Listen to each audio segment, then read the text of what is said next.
जैसा कि last episode में हमने देखा कि जियान ने बुद्धा फ्यूरी लोटस छोड़ दिया था, जो नैनरैन की पार को एब्जॉर्ब करके उसे लगने ही वाला है।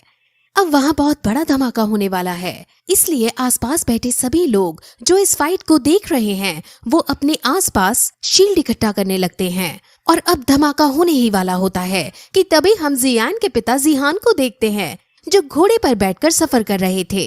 वही मैच के अंदर धमाका हो जाता है और उसमें नैनरैन घायल हो जाती है। और अब इसी बात का फायदा उठाते हुए जियान विंग्स का यूज करते हुए उसे फ्लाइंग कॉम्बैट करने लगता है।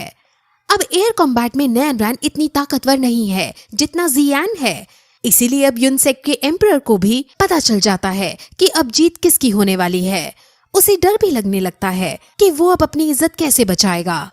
वही नैनरैन जो घायल होने के बावजूद भी अपनी तलवार से उससे लड़ रही थी, और जियान जो उससे बचकर उसके करीब आ रहा था। और अब दोनों फिर एक दूसरे के बारे में सोचने लगते हैं, जिसमें वो दोनों ही 3 साल पुराने एग्रीमेंट को याद करते हैं।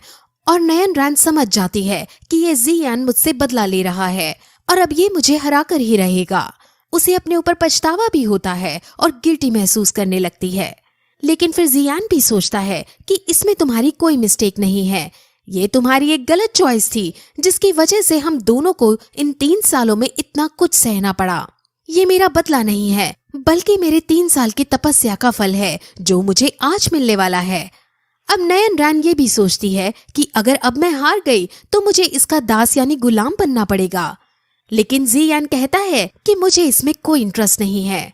इस 3 ईयर एग्रीमेंट के खत्म होने के बाद तुम यहाँ यंग मास्टर के रूप में रह सकती हो और मैं वापस एक मॉन्क बनकर जीवन जीऊंगा। अब इस एग्रीमेंट को खत्म करने के लिए जियान नीचे आ जाता है और नैनरैन भी घायल होते हुए नीचे उतर जाती है और अब अपनी हार एडमिट कर लेती है और कहती है कि मैं जी फैमिली के अंदर जाकर तुमसे शादी करने को तैयार हूँ, लेकिन उसके बाद मैं डाइवोर्स ले लूंगी। लेकिन डाइवोर्स से मेरे यूनसेक की बहुत बदनामी होगी और एग्रीमेंट के अनुसार उसे स्लेव भी बनना होगा। इसीलिए अब वो खुद सुसाइड करने का डिसाइड करती है और अपनी तलवार से अपना गला काटने लगती है। लेकिन तभी जियान वहाँ आता है और उसे रोकता है और कहता है कि तुम्हें मुझसे शादी करने और मेरी दासी बनने की कोई जरूरत नहीं है। अब 3 ईयर एग्रीमेंट पूरा हो चुका है और अब तुम पहले की तरह यहाँ फ्रीली रह सकती हो। अब जियान वो पर्चा फाड़ देता है जिसमें ये 3 ईयर एग्रीमेंट लिखा गया था और अब वो वहाँ से जाने लगता है। लेकिन तभी यूनसेक का एम्परर उसे रोकता है और वहाँ अब सब उसकी तरफ देखने लगते हैं। वो पहले तो नैनरैन को रेस्ट करने के लिए भेज देता है और फिर एक आदमी जो मोकलैंड में भी था वो यूनसेक के एम्परर के कान में कुछ कहता है। और अब यूनसेक का एम्परर सबके सामने ये बताता है कि मोशैंग को जिसने मारा था, यानी मोशैंग का जो मर्डरर है वो शायद जियान है, क्योंकि जियान और वो मिस्टीरियस मास्क मैन जिसने मोशैंग को मारा था, उन दोनों का ही फाइटिंग पैटर्न सेम है। अब ये सुनकर सब शॉक हो जाते हैं, लेकिन जियान कहता है कि फाइटिंग पैटर्न सेम होने से ये मतलब नहीं कि वो आदमी मैं ही था और आप मुझे ये कह रहे हैं कि मैंने मोशैंग जैसे बड़े आदमी को मार गिराया। शायद ये मेरी तारीफ ही है। अब यूनसेक का एम्परर अपनी बात को सिद्ध करने के लिए नैनरैन से पूछता है कि तुमने भी उस समय उस मिस्टीरियस आदमी को देखा था और क्या तुम्हें याद है उसकी अपीयरेंस और क्या वो इसके जैसा दिखता है। जिस पर नैनरैन कहती है कि उन बातों को काफी समय हो गया है जिस वजह से मैं कुछ नहीं जानती। अब यूनसेक का एम्परर अल्केमिस्ट गाइड एसोसिएशन से ये सवाल करता है कि क्या आप सभी ने इसको व्हाइट फ्लेम्स का यूज करते हुए देखा है, क्योंकि मोशैंग के मरते वक्त भी व्हाइट फ्लेम्स प्रोड्यूस हुई थी। जिस पर अब अल्केमिस्ट एसोसिएशन वाले भी जियान का साथ देते हैं और कहते हैं कि उन्हें इस बारे में कुछ जानकारी नहीं।